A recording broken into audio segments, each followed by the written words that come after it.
Hello, and welcome to the AgCulture Podcast, where we share insights about the future of agriculture. Each week, we dive into the stories, technologies, and ideas shaping a profitable and sustainable future for farms and rural communities alike. I'm Paul Windemuller, host of the AgCulture Podcast, and today I had the privilege of interviewing Todd Thurman. Now, Todd and I had a great discussion about a sector of agriculture that I haven't really had much opportunity to talk about on this podcast yet, which is the swine industry. Todd is the CEO and owner of Swine Insights. Todd has been working in the swine industry for over 25 years and is an international consultant going all over the globe talking about the swine industry and the swine markets and what things are happening with swine and pork around the world. So there's been lots of news, and I talk about a lot on the podcast about the demand for protein, especially beef and things like poultry and eggs going up. And as well as dairy,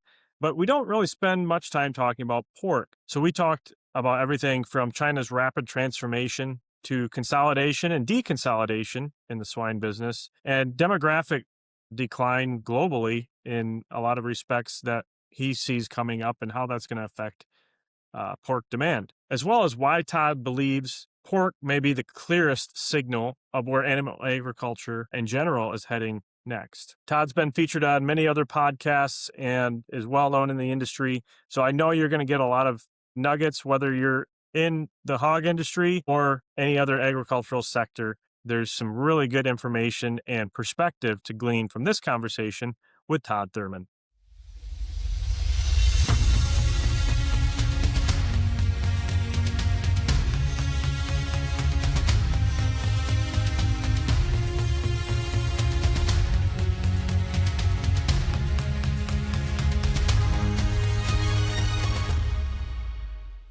So today on the AgCulture Podcast, I have the privilege of welcoming Todd Thurman, who is known as a expert in the swine industry, an ag futurist, has been featured on many podcasts, and is the founder and CEO of Swine Insights.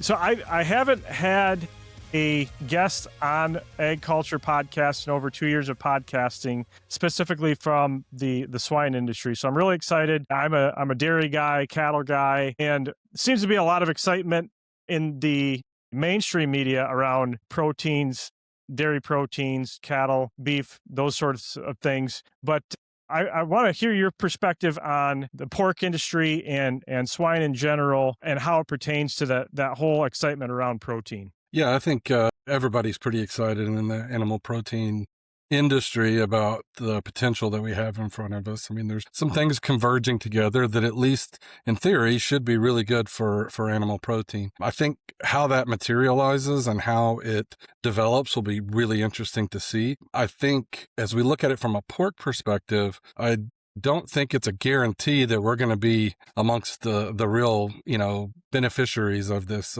trend. It's definitely not guaranteed. I think there's a huge opportunity there.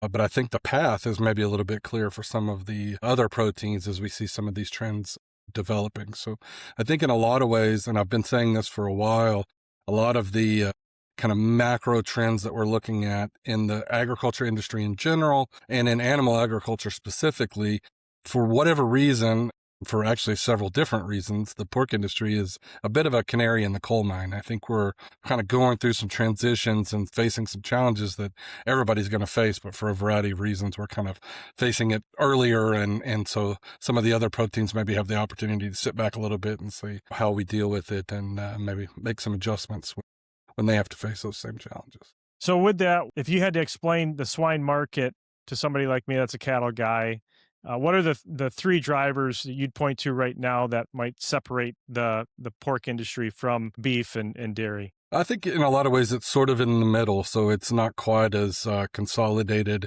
and integrated as what you might see in the poultry industry, but it's certainly way more consolidated and integrated than what we see in the beef industry and really even the dairy industry. So, over the last, say, 25 years, I guess, that I've been in the industry, that's been one of the main themes is vertical integration and consolidation. We're kind of at a point now, though, where that's sort of leveled out a little bit. And I think kind of moving forward, it's going to be really interesting to see where that goes. So I don't think we're necessarily going to see more of the same in the next 10 years that we've seen over the last 10 years. I think it sure feels to me like we're at kind of an inflection point where some of these trends might be changing. One example of that would be sort of a deconsolidation that we've seen recently in the industry, where the biggest pork producer in the U.S.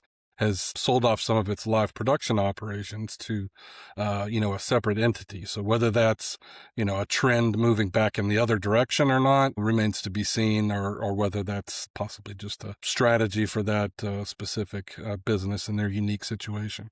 But certainly something we're watching closely to see if that's a trend that begins to develop, where we've had a little bit of a deconsolidation, for lack of a better term, and, kind of a deintegration in a lot of ways, where they're kind of separating the live production from the meat processing part of the business, which is certainly a reversal from what we've seen as the overarching trend over the last, say, 25 or 30 years. Yeah, that's really interesting because you're still seeing a lot of that consolidation and vertical integration happening in other aspects of agriculture. And it's really interesting that in the swine business, it's kind of reverting back to what it was. But I think this would be a great time to, since most of my audience probably isn't as familiar as you are with the hog industry, what's the life cycle look like? What's been typical over the last 20 years? I know back in the 80s in my area, we had tons of hogs, and then the industry just kind of flipped overnight, and it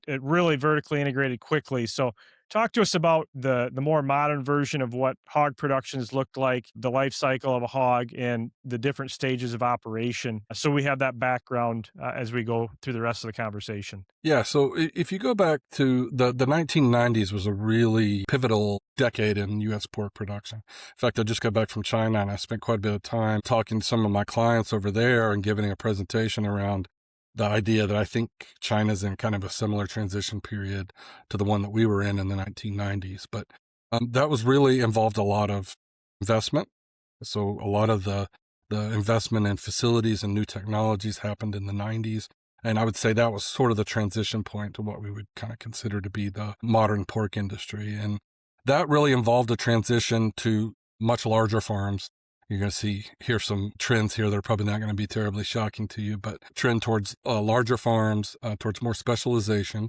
And so instead of having smaller farrow to finish farms where the pig would be born and, raised to slaughter in the same facility, we went to multiple site production, and that created a lot of new challenges for the industry, but also a lot of new opportunities. And then we had some technologies that sort of came of age during the 1990s, mostly around computing technology, that allowed us to really make some genetic progress really quickly compared to the way we had in the past. And then there were some new technologies around nutrition as well that really kind of contributed to that. And so what you see, if you look back, and there's a chart that I always like to show when I'm explaining the history of the U.S. pork industry, and basically sow production or sow inventory and pork production pretty much tracked together from, back when we have decent data from the 60s, kind of to that 1990.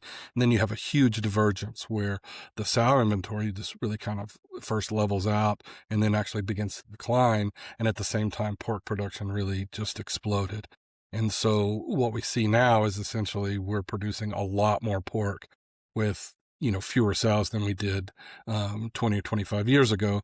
And, everything's gotten better, just like it has in every other industry. But there's two major drivers there, and one is litter size and one is market weight. And so those two really accounted for probably 80% or maybe more of that overall increase that we saw in efficiency. And so those were the two primary drivers, and that's created a ton of opportunity for the industry. But we're kind of getting to the point where we may have pushed those about as far as we can. And so the industry is kind of looking for other ways to continue on this path of, improving efficiency and productivity. It'll be really interesting to see where we go from here, because I've been telling my clients here in the U.S., I'm not sure exactly how we're going to get to where we need to be in 10 years, but I'm pretty sure that it's not going to look much like the last 10 years. Basically, what got us here is not going to get us there. And so the industry is really kind of grappling with some of those, challenges and trying to figure out, okay, how do we continue to move the industry forward in a way that's probably not going to be quite as easy as it has been in the past. And, we've seen diminishing returns from those traditional sources of,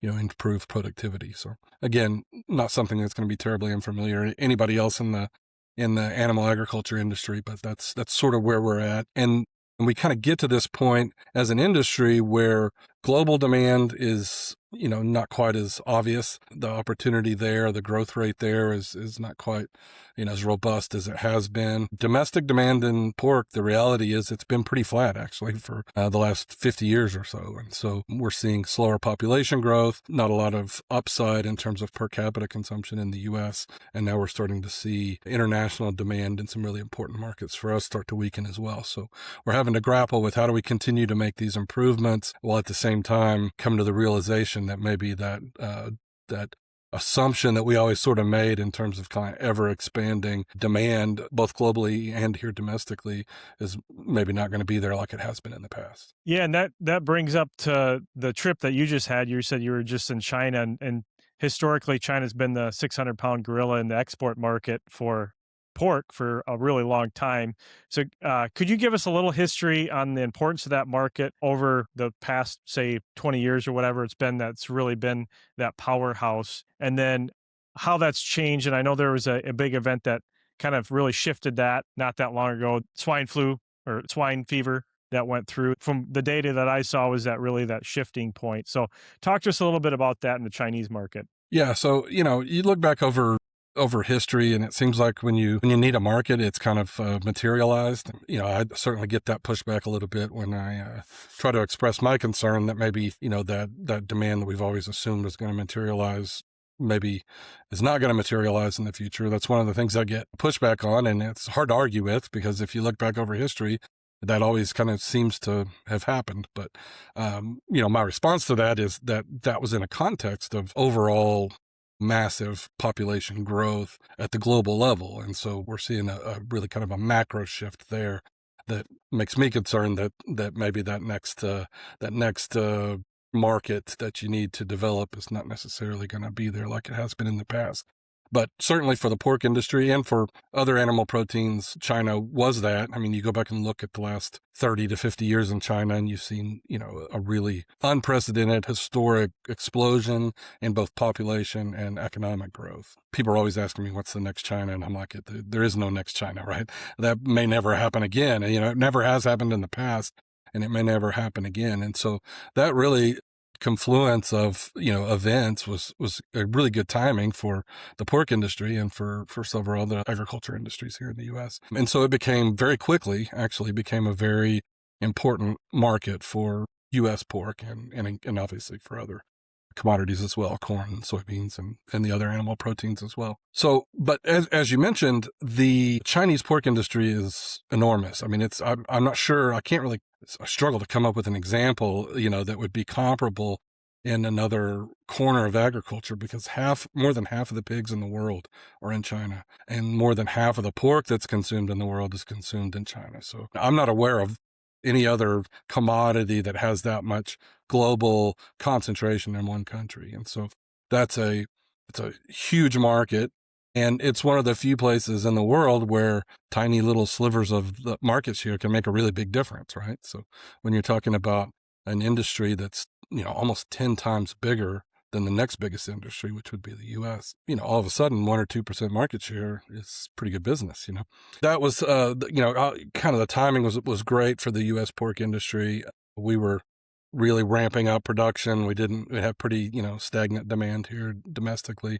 And so the timing was great. And then, as you mentioned, back in 2018, we had an outbreak in China of the African swine fever, and it was just absolutely devastating to the industry. I've never seen anything like it in my career. We think more than half the pigs in China died. So you're looking at a quarter of the global pig population that died in probably an 18 months time period. So And I remember that as a dairy producer because whey prices crashed, which was one of the feed sources for hogs in China at the time. So it was so big that it even affected a byproduct that was getting fed to them that affected our milk price in a big way. Yeah, it really reverberated through the entire industry. I found myself traveling around talking about African swine fever and and it happened in an industry that is kind of, or a country that's well known for kind of opaque data. And so, we had some, boots on the ground, a perspective there that was not particularly common, but all of a sudden became pretty useful, pretty valuable. And so, that really sort of triggered, obviously, a major transition for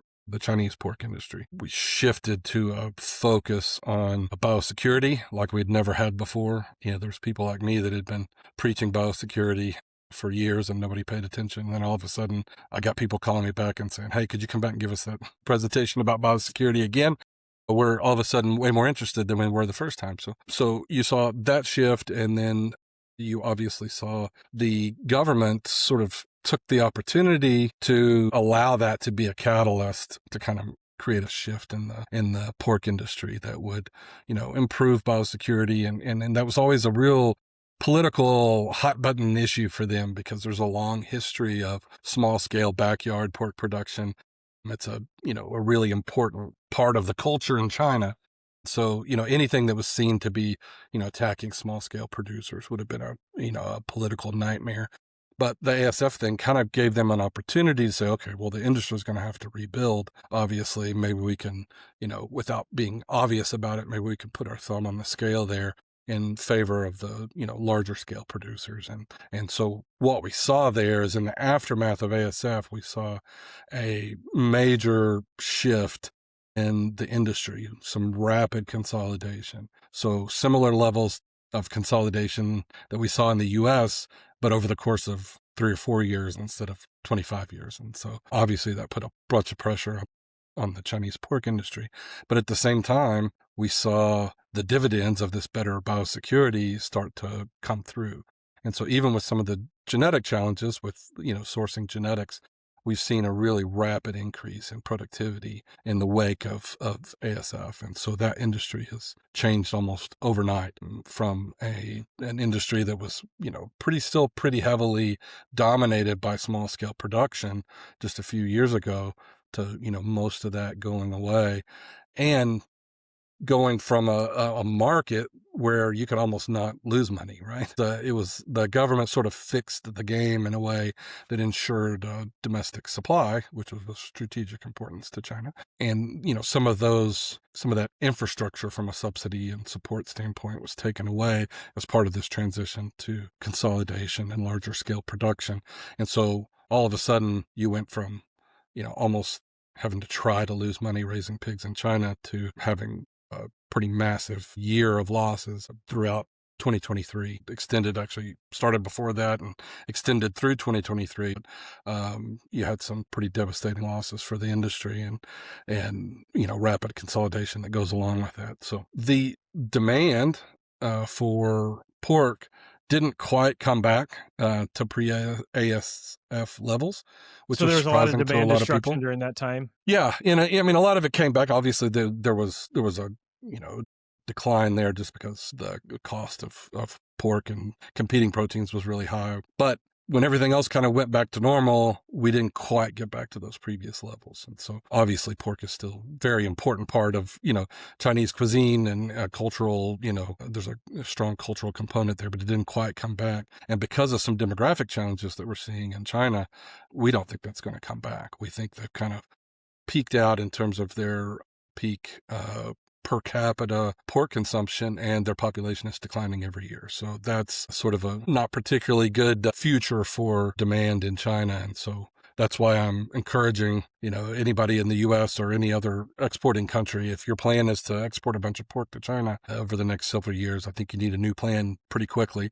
And to my Chinese customers, I've been trying to explain to them that, things are going to change and it's going to be a very different industry in just a few years. And so this is the beginning of a major transition, and things are not going to go back to the way they were before. So it's definitely a big big transition. And because it's such a huge part of the global pork industry, what happens in China is very important. Whether we're exporting pork to them or not, the impact reverberates in a big way throughout the global industry. Yeah. And so do you see China getting to the point where they're going to be self-sufficient in the near future on pork with the demand destruction that's happening as well as the production? As we look at the way the productivity is increasing, the percentage of, pigs per sow per year, or PSY, is a common efficiency metric that we look at in the pork industry. And if you go back 5 or 6 years ago, the percentage of producers that were, 28 PSY or above, which would be considered internationally a pretty decent standard of production, was virtually maybe 7 or 8% of the industry in China. And that's more than doubled already in just a few years. And so that level of productivity has gone way up. Now, some of that is obviously, cut out some of those smaller producers who tend to have poor production. And so you get a pretty big bump there. But a lot of that goes back to the better biosecurity and the better health that comes along with that. And so, we've seen rapidly increasing productivity on a scale that I don't think most people in the world are appreciating how quickly and significantly that's changing. And again, at that scale, major changes. And then again, you've got that sort of flattening, at best, domestic demand within China, trending towards a decline in demand, driven primarily by population decline and population aging. And, we think it's a virtual certainty that China's going to be self-sufficient in pork, barring some other major disaster, obviously, sometime in the next probably 2 to 3 years. And we don't even think that's controversial. It raises eyebrows here, but it doesn't raise eyebrows in China. And when I say that in China, nobody raises their head. Everybody pretty much accepts that as reality. We definitely think that's probably going to happen. Now, that doesn't mean they don't import anything. Obviously, there's carcass utilization issues and stuff like that. So they're still going to be an important market, even if they do achieve self-sufficiency. But something a la early 1990s Chinese demand, not the Chinese demand that we've grown accustomed to over the past 5 or 10 years. Yeah, yeah. And they could even potentially, with what you're explaining, become a net exporter of pork in the future to push back even harder on export markets from the U.S.? Well, that's part of the problem from the Chinese perspective. Because of their health status, it would be very difficult for them to, be a competitor on the global market. They just don't have. Nobody wants to take pork from a country that has literally every swine disease known to man is present there. And so that's a huge challenge for them. It's one of the things I've been talking to my clients in China about. Is you look at the U.S. industry again as sort of a guidepost for a maturing industry. And in the early 90s, the U.S. was a net importer of pork. People don't remember that it wasn't that long ago. And I say that in presentations, and I look out over the audience sometime, and I think a bunch of these people weren't even born in 1990. But it wasn't that long ago that the U.S. was a net importer of pork, and now we export about 30% of everything we produce. And China's not going to have that release valve, because I just don't think there's really anybody in the world that's interested in taking Chinese pork, just because of the disease challenges and because of the size of the industry. Getting a handle on those disease challenges is going to be a decades-long process. A world where China is a significant net exporter of pork is difficult for me to imagine at all, in the next 20 years. So good news, I guess, for, some of the other exporting countries, but certainly kind of a challenge for China as they ramp up production. We're looking at a situation here where I think very quickly they're going to be very oversupplied and lots of extra capacity that they built out that they don't need, that was kind of built for a different era. So it'll be interesting to see how they handle that, but it's going to be an enormous challenge for folks over there. When you mentioned them kind of going the other way on overall population in China, but from some of the other things that I've heard you talk about as well on other podcasts is your belief that we're a lot closer to peak population globally than what a lot of people in the industry say we are. So how is that, with that in mind, zoom out 10 years, what does that look like in terms of pork demand and what headwinds or what maybe opportunities there might be for pork? So I think there's 2 different things we need to think about here. One is what you mentioned, and that's, what are we looking at in terms of the peak in the global population, and then an eventual decline after that. The UN's official numbers say that they're projecting that the global population will peak in, I think the latest number was 2083 at about 10.2 or 3 billion people. Currently a little over 8 billion. They publish also what they call a low estimate, which is low fertility, and that would have the global population peaking much earlier, around 2053 instead of 2083, and at less than 9 billion. And so obviously there's a big range there, and there's a growing consensus of demographers, non-UN demographers, I guess, that really think it's going to be a lot closer to that earlier and lower number than the UN's official numbers. I think there's a lot of good reasons. We don't have time to dig that deep into it here, but I think there's a lot of good reasons to believe that could be the case. And so that's one factor. But I think maybe even more importantly is the fact that that's not going to happen universally. I mean, you've already got about a third of the global population already lives in a country that has a declining population. Okay.